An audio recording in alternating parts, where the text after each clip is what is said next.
आज के वीडियो में कीट भक्षी पौधा ड्रासेरा को चित्रों की सहायता से बहुत ही आसान भाषा में समझाएंगे। चलिए शुरू करते हैं। तो यह पौधा दलदली भूमि में उगता है, जहां पर दलदल होता है वहां पर उगता है और यह एक कीट भक्षी पौधा है। मैंने आपको पहले बताया कीट भक्षी पौधा है। इसे संड्यू भी कहा जाता है।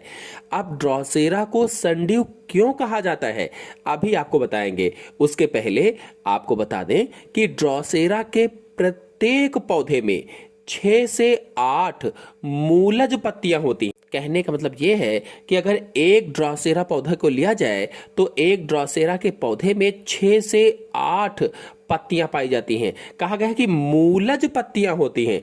तो मूलज का मतलब है ऐसी पत्तियां जो अपने डंठल से जड़ की तरह से निकली हुई हों, यानी इन पत्तियों के जो डंठल हैं जड़ की तरह से मिट्टी के अंदर से निकलते हैं और इनकी पत्तियां भूमि पर शयान अवस्था में रोजेट बनाती हैं। अब शयान का मतलब है लेटी हुई अवस्था में, यानी जैसे पत्तियां भूमि पर लेटी हों इस तरह से, तो उसे शयान कहा जाता है। और रोजेट का मतलब है सभी पत्तियां गोलाकार व्यवस्थित होती हैं। रोजेट यानी कि सभी पत्तियां गोलाकार व्यवस्थित, जैसे कि आपको चित्र में दिख भी रहा है कि सभी गोलाई में स्थित होती हैं या फूल जैसी संरचना दिखाती है। जैसे फूल खिलता है बिल्कुल वैसे ही चारों तरफ घेरे रहती है, पेड़ के चारों ओर। इसे ही रोजेट कहा गया है। और इनके बीच में छोटा सा एक पुष्पदंड भी होता है। ये जो आप देख रहे हो ये एक छोटा सा पुष्पदंड भी होता है। आपको बता दें कि ड्रासेरा की कुछ जातियों में एक बेलनाकार तना भी होता है। इसकी जो कुछ जातियां होती हैं उनमें बेलनाकार तना भी पाया जाता है, जिस पर पत्तियां सर्पिल क्रम में लगी रहती हैं।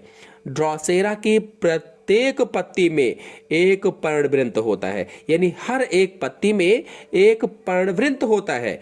मतलब हर पत्ती में एक डंठल होता है और पर्णवृंत के एक सिरे पर लगभग गोल पर्णफलक होता है। जैसा कि आपको चित्र में दिख भी रहा है, ये वाला जो आप देख रहे हो इसे ही पर्णफलक कहा जाता है। तो लगभग गोल सा पर्णफलक होता है।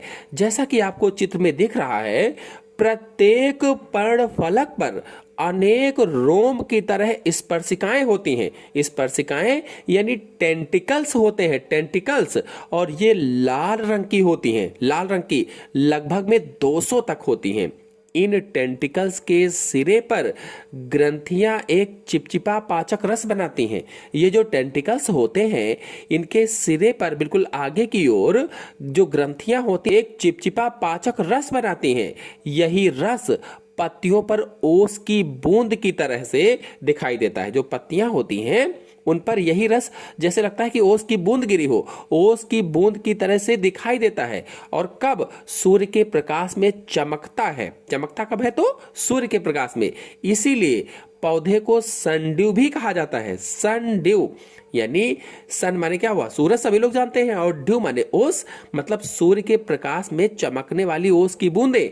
तो जैसे ही कोई कीट पत्ती पर उसके रंग, उसकी चमक, गंध आदि को देखकर आता है, कहने का मतलब यह है कि जब भी कोई कीट उसकी रंग, चमक, गंध को देखकर आता है और पत्ती पर बैठ जाता है तो वह चिपचिपे रस में फंस जाता है, क्योंकि वहां पर चिपचिपा रस था, उसी में वो फंस जाता है।